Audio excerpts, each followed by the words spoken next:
7, un texto muy conocido, pero que he sentido en mi corazón poder predicarlo, ya que lo estuve meditando y estudiando bastante. Amén. Así que espero que esto pueda ser una bendición para sus vidas. La palabra del Señor en el Salmo 37, versículo 7. Amén. Habiéndolo encontrado, confirme con un amén. Vamos a dar lectura a la palabra de Dios como es lícito delante de su presencia. En el nombre del Padre, del Hijo y del Espíritu Santo, su palabra dice así: guarda silencio ante Jehová y espera en él. No te alteres con motivo del que prospera en su camino, por el hombre que hace maldades. Amén. Es palabra del Señor. Oremos un momentito. Padre, en el nombre de Jesús, gracias te damos por esta bendición de poder estar en tu casa, donde hemos adorado, bendecido tu nombre, y también donde podemos tener este momento especial y tan importante de poder escuchar una palabra, Señor, que brote directamente desde tu corazón hacia nuestros corazones, Padre amado. Yo te ruego que en esta hora nos puedas ministrar, nos puedas bendecir, nos puedas hablar, Padre amado, confortar conforme a la medida de nuestra necesidad, Padre amado. Háblanos con poder y gloria. Yo te ruego que en esta hora me uses solamente como un canal de bendición para tu pueblo, Señor, y prepara el corazón de cada uno de nosotros, nuestra mente, todo nuestro ser, nuestro entendimiento, para que podamos recibir tu bendita palabra, Señor. Saca todo lo que no glorifica tu nombre, reprende todo lo que estorbe, Señor, y que todo unánime, Dios mío, podamos estar con un corazón receptivo para poder escuchar tu palabra. Gracias te damos en el nombre de Jesús y para tu gloria, Padre, Hijo y Espíritu Santo. Amén, amén y amén. La gloria es del Señor. Gloria a Dios, gloria a Dios, gloria a Dios. Bendito Dios, tome su asiento. Hemos dado lectura a tan solamente un verso de un salmo maravilloso, como lo son todos los salmos en realidad. El título hebreo de este salmo nos indica que pertenece a David, y es importante poder saberlo, poder entenderlo esto, y sobre todo cuando el salmo tiene la clemencia de informarnos quién fue el autor, quién fue el hombre inspirado por Dios para que quedara plasmado en este libro, porque no todos los salmos nos dan aquella información. Ahora mire, cuando nos remontamos a lo que es el versículo 25, cuando aquí dice en primera persona, joven fui y he envejecido.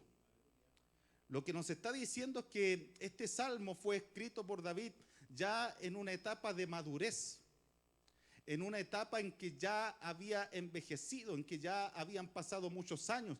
Hay salmos que pertenecen, por supuesto, a la época en que él era un joven, que cuidaba las ovejas, que fue ungido luego por Dios para poder gobernar en Israel. Pero también nos podemos encontrar con un salmo como este, que ya habla de una persona experimentada, de una persona que tiene una vasta gama de experiencias en la vida, lo cual le otorga lo que es sabiduría.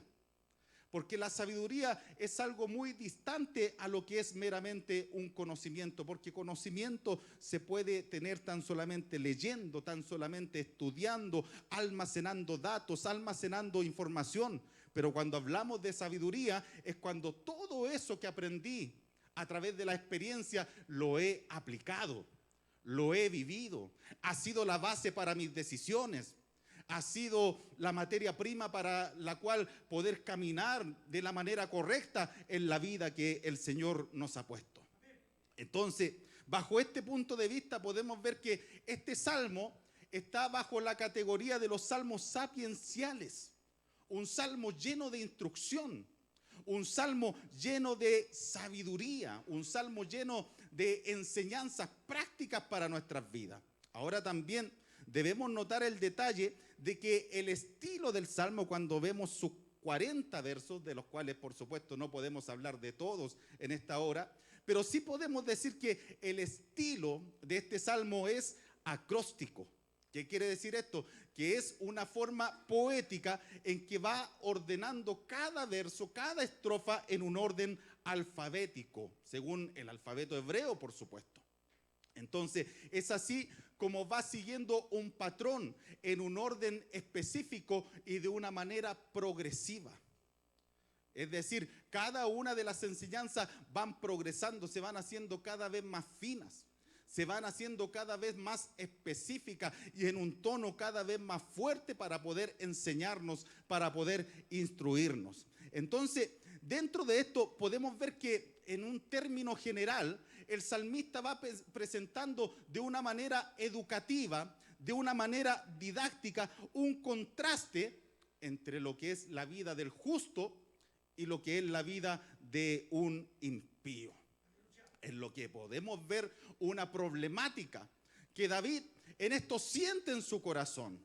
El verse siendo una persona que ha servido a Dios, una persona que ha vivido una vida para agradar a Dios, y pese a eso, ver personas que no tienen temor de Dios, ver personas que son impías, que no son piadosas, ver personas que son pecadoras y que de igual manera los podía haber prosperado.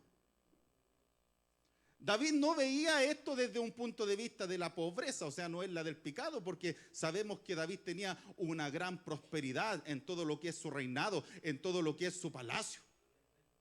Pero sí podemos ver que él contempla aquella aparente, ante el criterio humano, ante la mirada humana, una aparente injusticia en la vida de que muchas veces aquellos que hacen iniquidad, aquellos que no se guardan para Dios, aquellos que no viven una vida para agradar a Dios, de igual manera son prosperados. De igual manera son enriquecidos, y eso es una problemática que hoy la podemos también contemplar, la podemos ver, la podemos palpar. Como personas que no tienen un más mínimo sentido de temor de Dios, ni siquiera han conocido a Dios en su vida, pero pareciera que les fuera bien. Pareciera que no tuviera ningún embate, pareciera que todo les saliera bien. De pronto jóvenes que sacan su carrera en la universidad, que pueden tener un buen pasar, que pueden tener una carrera, que pueden tener un título, que de alguna manera pueden ganar dinero y llevar en paralelo a eso una vida bastante impía. Una vida bastante alejada de lo que son los principios de rectitud que nosotros podemos encontrar en la palabra del Señor. Entonces, eso es lo que nos quiere decir de una manera generalizada lo que es este salmo. Ahora, mire, podemos también ver el análisis de que en casi todo el salmo, 2 versos son encerrados en una estrofa y encerrado en una letra del alfabeto hebreo, lo cual compone una enseñanza que está allí prácticamente encerrada en cada una de esas estrofas, en cada una de esas secciones que va poniendo el salmista. Pero cuando vemos el versículo 7, es un solo verso que está en una letra. En una letra. Y es allí cuando nos encontramos, según el orden del alfabeto hebreo, con la letra Dalet. Y esto, mire, es algo que yo lo estuve allí estudiando, viendo, leyendo en algunos libros, porque es bueno profundizar, ¿sí o no? Es bueno poder ir un poquito más allá en las escrituras y ver cómo se nos puede ampliar el panorama. Ver cómo podemos encontrarnos con cosas tan interesantes para poder enriquecer el conocimiento y, por supuesto, ese conocimiento enriquecido, poder aplicarlo de mejor manera en nuestra vida. Entonces, cada una de las letras del alfabeto hebreo tiene una simbología. Y en este caso, la letra Dalet es representada a través de la figura de una puerta. Y para los judíos estudiosos, los que saben de este tema, esa puerta era una puerta que se abre para cosas mayores. Es una puerta que se abre para cosas más grandes.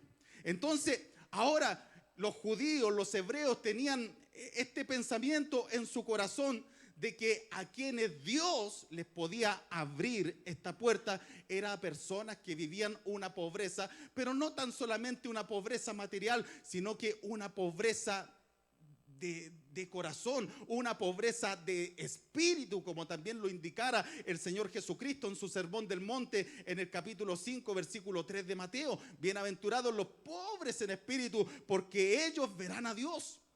Por lo tanto, hablamos de una pobreza espiritual que indica una extrema necesidad de Dios.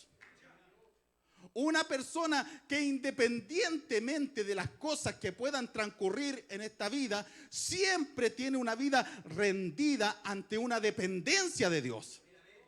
Siempre tiene una vida rendida ante un mover en su corazón de poder estar siempre humillándose delante del Señor y declarando una necesidad, reconociendo cada día una necesidad delante de Dios. A esas personas se les puede abrir de parte de lo alto una puerta abierta para cosas mucho mayores que las que pueda estar contemplando en las riquezas o en las prosperidades de los pecadores y de los impíos.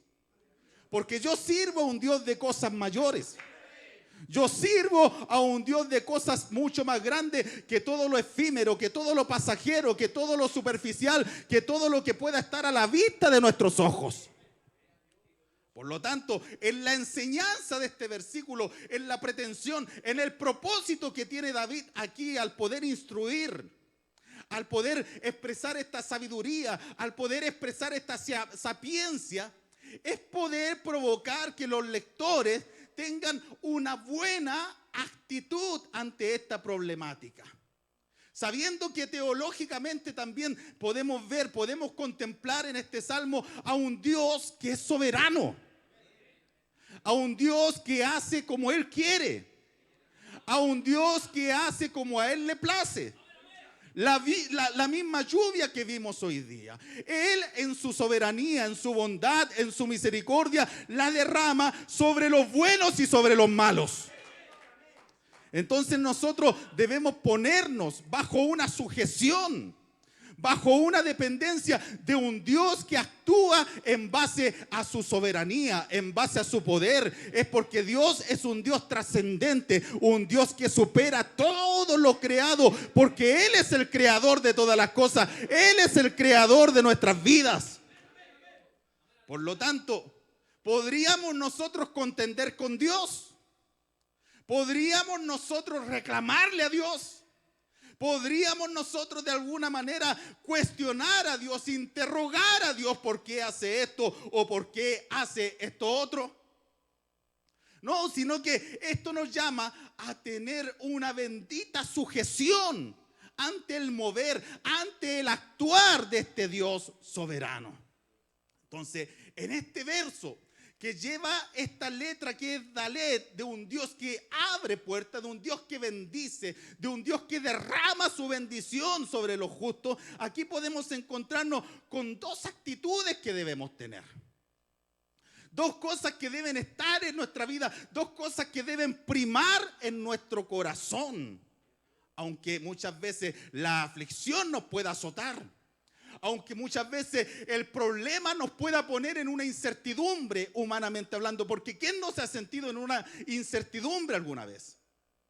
Tenemos temores, tenemos incertidumbres, muchas veces tenemos cosas que aquejan en nuestro corazón, muchas veces tenemos aflicciones que nos azotan, muchas veces tenemos oraciones que no hemos visto una respuesta clara, muchas veces tenemos anhelos en nuestro corazón que no los hemos visto cumplidos en nuestra vida, muchas veces tal vez estamos esperando milagros año tras año y todavía no ocurre el milagro, y muchas veces quizás nace un temor, nace un cuestionamiento en nuestro corazón, pero este mensaje es con el propósito de que nosotros podamos mantenernos en un carácter correcto, en una actitud correcta delante de este Dios soberano, delante de este Dios que hace como Él quiere, cuando quiere y como quiere. ¿Cuántos dicen amén? Bendito sea el nombre del Señor. Entonces la primera actitud que nos habla este verso es guardar silencio ante Jehová. Todos de alguna u otra manera entendemos lo que es el silencio. Y vivimos en una sociedad tanto cristiana como también en lo social de todo el mundo, vivimos en un tiempo en que a quién no le cuesta quedarse callado. A todos nos cuesta guardar silencio. Vivimos en una generación que tiene respuesta para todo. Como me decía mi papá cuando era chico, cuando era un adolescente, y cuando él me quería corregir, me decía, este tiene mejores devoluciones que el Chino Río. Y me debe estar mirando. ¿Por qué? Por tener respuesta para todo. No sabemos quedarnos callados, no sabemos guardar silencio ante las situaciones, ante las reprensiones, ante las enseñanzas que puedan venir en nuestra vida. Entonces, mire, cuando vamos al verso 7, en lo que es la parte B, vemos allí mencionado un enemigo de la virtud de guardar silencio.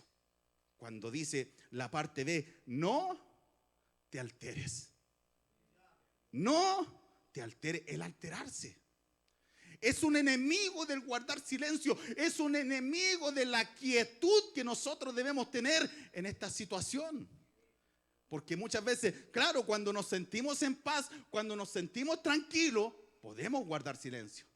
Pero ¿qué pasa cuando nos alteramos? ¿Qué pasa cuando ocurre algo que no nos agrada, algo que no estamos de acuerdo?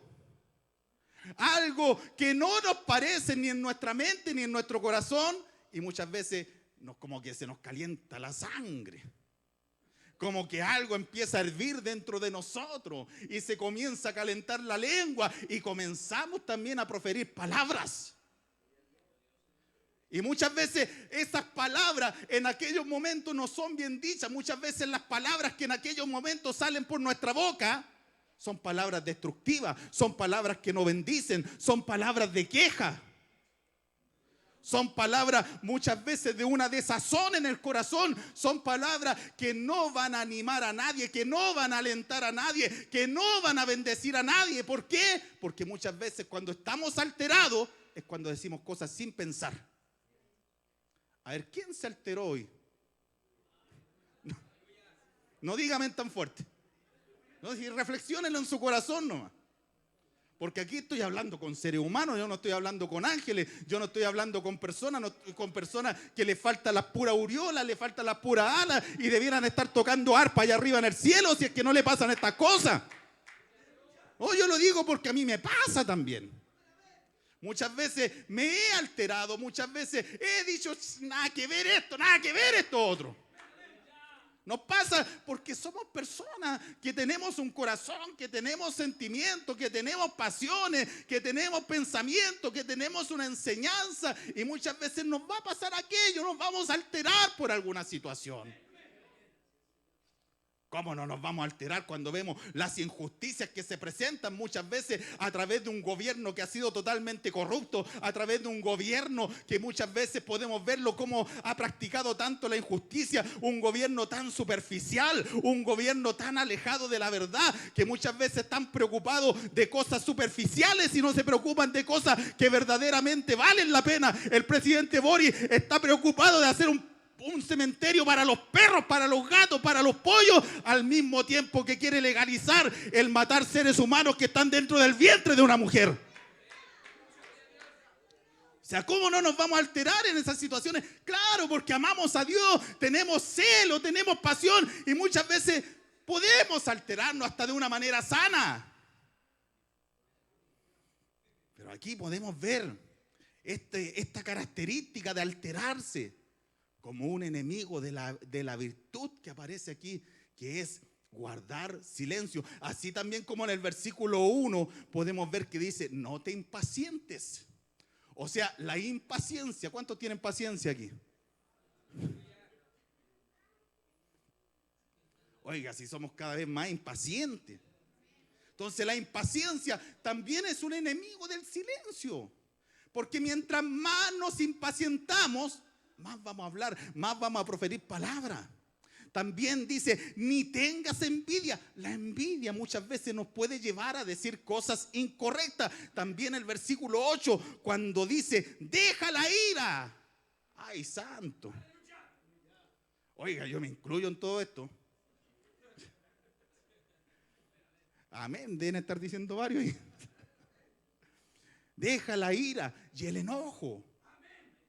Porque son los enemigos de esta virtud que nos está indicando aquí la palabra del Señor acerca del guardar silencio. Ahora yo quiero que podamos también aclararnos bien en lo que realmente quiere decir las Escrituras, en lo que realmente quiere decir la inspiración del Espíritu Santo acerca de esto de guardar silencio.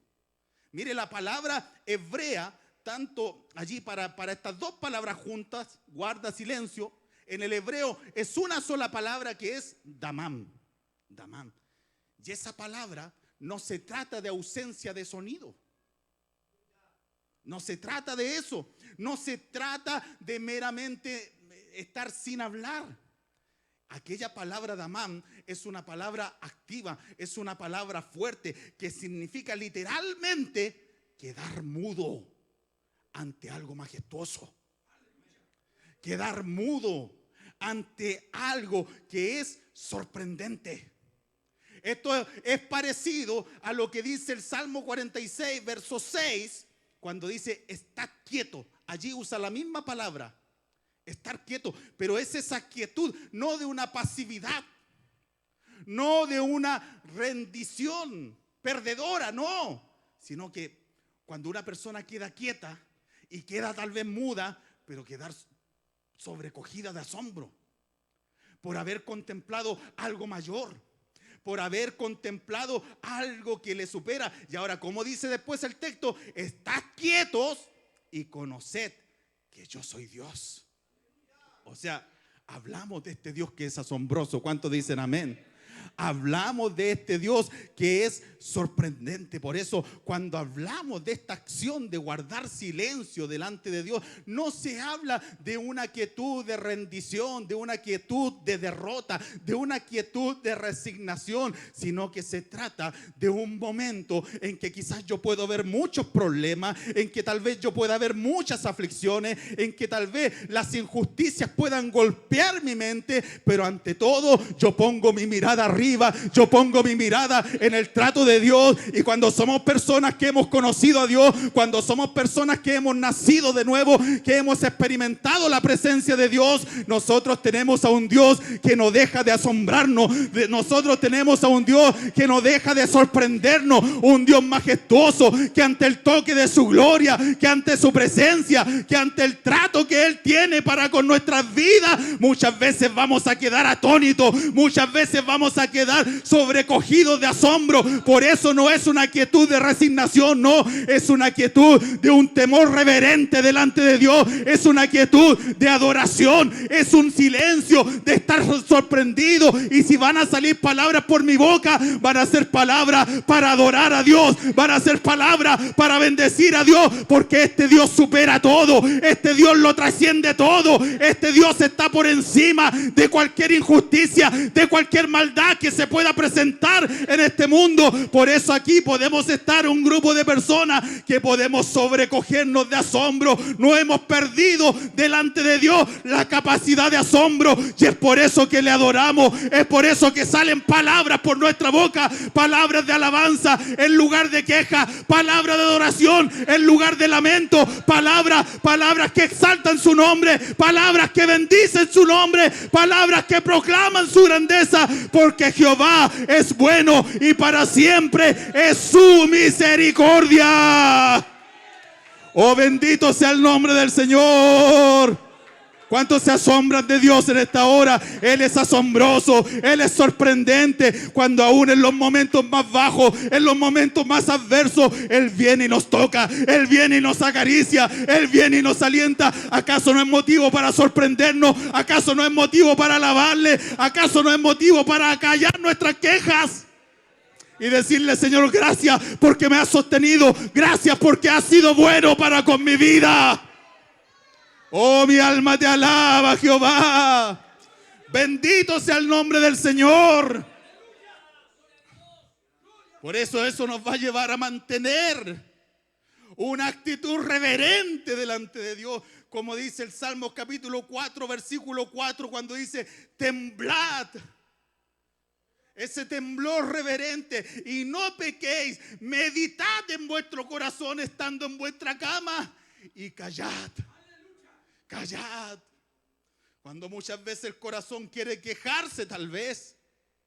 Cuando muchas veces queremos proferir palabras de cuestionamiento, pero no ante ese temor reverente, ante la fe, ante la certeza de lo que se espera, la convicción de lo que no se ve, ante este Dios que en cualquier momento puede responder, ante este Dios que en cualquier momento puede mover su mano a su favor, porque su mano no se ha cortado, su brazo no se ha cortado. Él sigue proveyendo, Él sigue protegiendo, Él sigue prosperando, Él sigue llenando con su Espíritu Santo, Él sigue peleando tus batallas, Él sigue haciendo milagros. Él es el mismo ayer, hoy, por los siglos de los siglos. Su poder no ha cambiado, no ha menguado, no ha cesado. Nosotros tenemos testimonio en nuestro corazón de que Él está aquí, que su poder no ha cambiado, que Él sigue haciendo obras poderosas en medio de su pueblo. Bendito sea el nombre del Señor. Por eso, al contemplar a Dios, al contemplar su bondad, al contemplar su benevolencia, al contemplar su trato sobre nuestras vidas, tenemos que hacer lo que también dice el Salmo 62, versículo 1. En Dios solamente está acallada mi alma, acallada, tranquilizada. Esa paz de la cual hablaba el apóstol Pablo, esa paz que sobrepasa todo entendimiento, cuando quizás muchos en su naturaleza deberían estar desesperados, deberían estar atribulados. Tal vez algunos han vivido situaciones que tal vez los pudo llevar al suicidio, los pudo llevar a la depresión, los pudo llevar tal vez a cometer una fechoría, pero tú te das cuenta que hay algo sobrenatural que te sostiene. Tú te das cuenta que hay una paz que sobrepasa todos los sentimientos que puedan brotar en tu corazón, una paz que sobrepasa todo entendimiento, esa paz que prometió el Señor Jesucristo diciendo: la paz os dejo, mi paz os doy, yo no la doy como el mundo la da, no se turbe vuestro corazón ni tenga miedo. Bendito sea el nombre del Señor. Por eso yo pregunto en esta hora, ¿cuántos quieren guardar ese silencio en este sentido como lo hemos visto? A veces llegamos a la casa de Dios con queja, a veces llegamos a la casa de Dios con cuestionamiento, pero debemos acallar esas quejas y poder hacer la segunda actitud que nos habla este verso, que es esperar en Él. Guarda silencio ante Jehová y espera en Él. Aquellas malas actitudes como el alterarse, el impacientarse, el envidiar, el airarse, el enojarse, también son opuestas a saber esperar. Y vivimos en también una sociedad, en una cultura en que todo se quiere rápido, en que todo se quiere express, en la cultura en que todo se quiere alcanzar saltando procesos, saltando escuela, saltando el trato de Dios. Todos quieren alcanzar las cosas rápidas y no tienen un sentido de espera. Y esperar es difícil. Esperar cuando nosotros analizamos también lo que es nuestro corazón, cuando nosotros analizamos también lo que son nuestros sentimientos. No es fácil esperar. Porque a veces, si anda todo bien, claro, nosotros quizás eso lo podemos ver lo fácil desde afuera. Pero ¿qué es de aquel que está esperando un milagro, tal vez por un cáncer, por una enfermedad crónica, por una enfermedad terminal? ¿Qué es de aquel que está viviendo situaciones extremas? Situaciones que muchas veces pueden superar cualquier expectativa humana. Ahí se pone un poco más complicado esperar. Ahí se pone un poco más complicado lo que es practicar la paciencia delante de Dios. Pero mire, la expresión esperar para los hebreos contiene la idea de una tensión o dolor. Es decir, en el momento de esperar no estamos eximidos de sentir la tensión en nuestra vida, de sentir muchas veces la presión de la prueba, la presión de la aflicción, la presión de la espera en nuestras vidas. Nos vamos a sentir muchas veces en esa tensión, lo cual también los judíos expresan la idea del dolor. El dolor. Porque somos personas de carne y hueso con sentimientos y que muchas veces en el proceso nos vamos a doler. Que muchas veces la traición, que muchas veces el momento que vamos a estar pasando muchas veces nos va a provocar dolor. Pero mire, este concepto los judíos lo usaban para hablar de una cuerda que se estira a través de la presión, pero no se rompe por tener una gran resistencia. O sea, una cuerda que prácticamente la podría estar tirando un camión, pero no se va a romper porque tiene resistencia. No es cualquier cordelito, no es cualquier pitilla. No, estamos hablando de algo que es totalmente resistente. ¿Pero por qué es resistente? Mire, los judíos también explican que esto habla de entrelazar. Note esto, entrelazar dos piezas de lino para hacer una cuerda fuerte. Y que esa cuerda, según ellos, podía contener hasta cientos de kilos sin romperse, sin cortarse, sin acabar su durabilidad. Ahora, cuando esto lo llevamos al plano espiritual, cuando esto lo llevamos al trato de Dios sobre nuestra vida, podemos ver que también el esperar bíblico no es una resignación pasiva. No es tan solamente dejar que las cosas ocurran, no, habla de estar activos en Dios. Habla de que tal vez cuando llegan esos momentos en que tal vez nosotros no podríamos esperar tanto humanamente, no podríamos soportar tanto, no podríamos resistir tanto humanamente, pero cuando meditamos en que nuestra vida está entrelazada con Dios, está entrelazada con su presencia, está entrelazada con su trato sobre nuestra vida. Allí hablamos de una resistencia que no es humana. Allí hablamos de una resistencia que no es conforme a la capacidad de nuestro corazón, sino que allí hablamos de una resistencia que es sobrenatural, por lo cual eso es la clave para vivir, no bajo nuestra fuerza, no esperar por nuestra fuerza, no esperar por nuestra humana sabiduría, sino que esperar en Dios. En Dios, es decir, entrelazados con Dios, manteniéndonos en una comunión con Dios, manteniéndonos adorando a Dios, manteniéndonos orando a Dios, manteniéndonos instruyéndonos de su palabra, manteniéndonos congregándonos, manteniéndonos allí en una plena comunión con la presencia del Dios del cielo. Es allí cuando tenemos una resistencia sobrenatural. ¿Y acaso esto no se cumple con lo que dice Isaías capítulo 40, versículo 30 al 31? Cuando dice, los muchachos se fatigan y se cansan, porque eso es lo natural.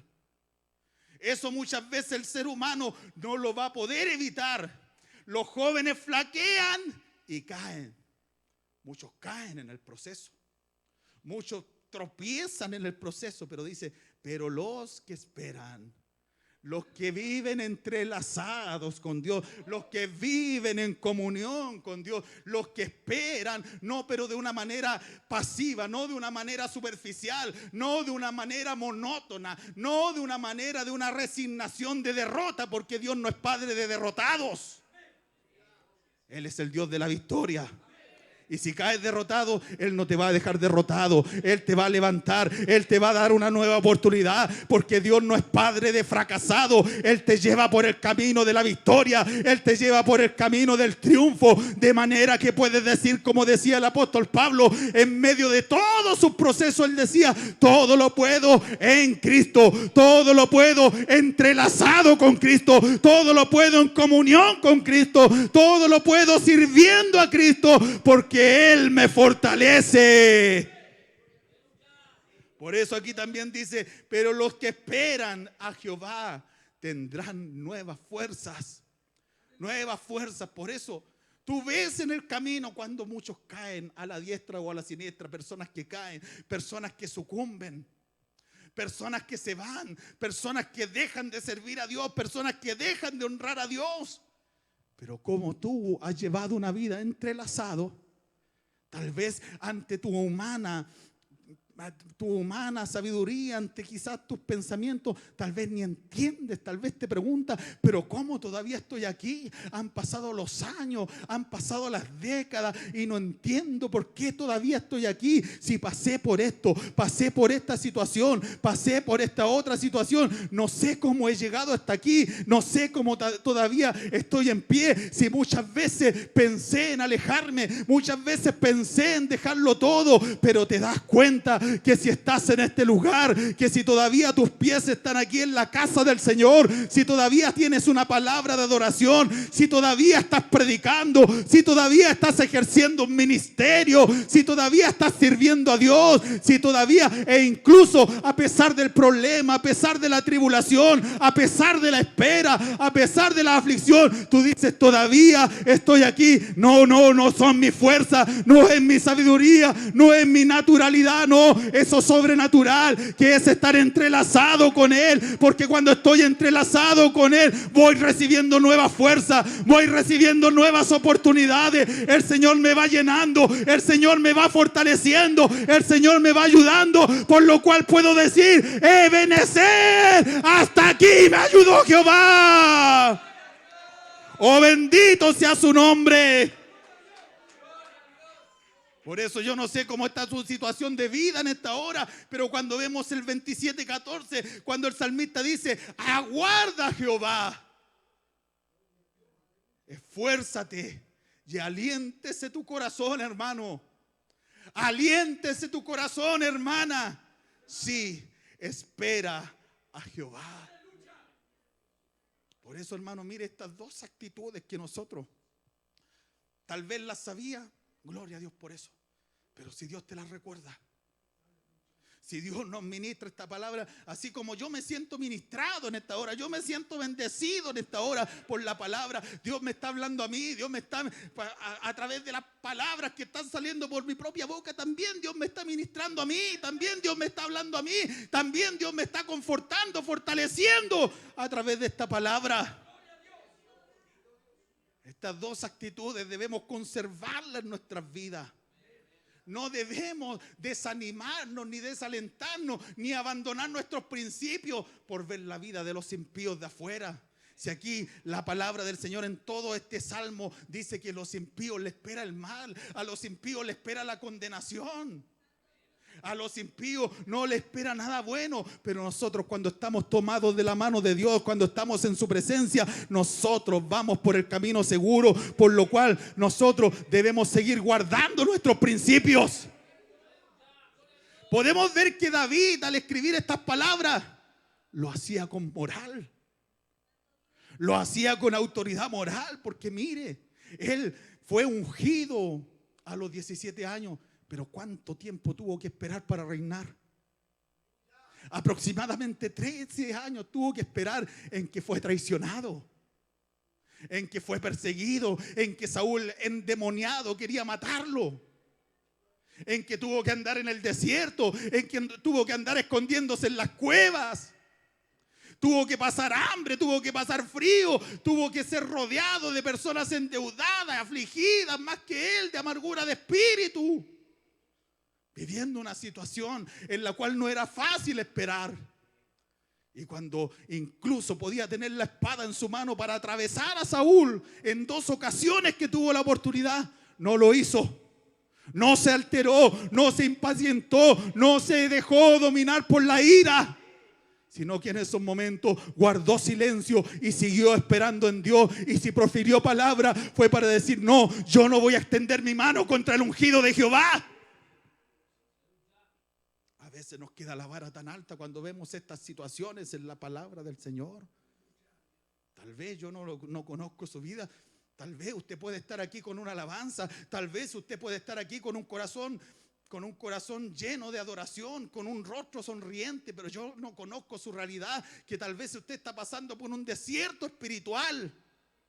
Pero aquí podemos ver esta clave de guardar silencio y esperar, guardar silencio y esperar, recibir la fortaleza de Dios, recibir las fuerzas para seguir adelante. Mire, para terminar, la letra Dalet, que es en la cual está encerrada este verso, se encuentra al lado de la letra Gimel, es la anterior.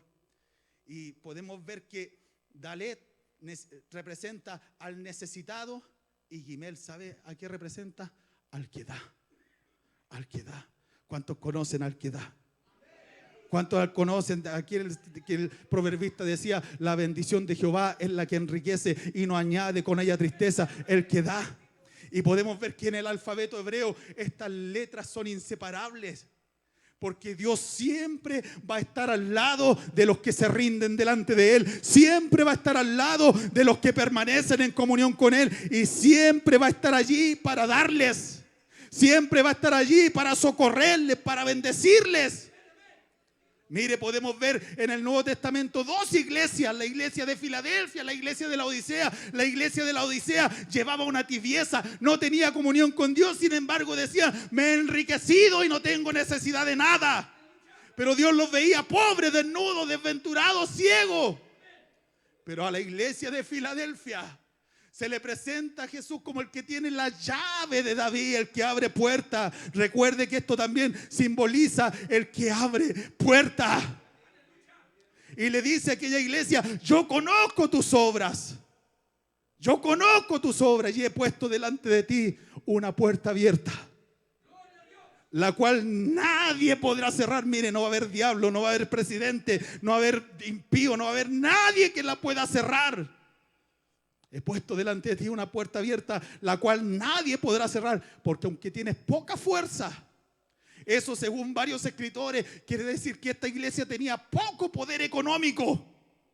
Pero le dice: aunque tienes poca fuerza, aunque tal vez no tienes una economía tan grande como la iglesia de la Odisea, yo pongo delante de ti esta puerta abierta, la cual nadie puede cerrar, porque has guardado mi palabra y no has negado mi nombre. O sea, esta iglesia estaba en comunión con aquel que da, con aquel que provee, con aquel que abre puertas, con aquel que corta las cadenas, con aquel que cuando una iglesia la alaba se caen las murallas. Dios pelea por su pueblo, Dios hace la obra, Dios sustenta una iglesia, Dios te levanta, Dios te restaura, Dios proveerá de los recursos para que puedas seguir sirviendo al nombre del Señor. Por eso el versículo 4 lo dice: deleítate a sí mismo en Jehová y Él te concederá. El que da te concederá las peticiones de tu corazón. ¿Cuántos dicen amén?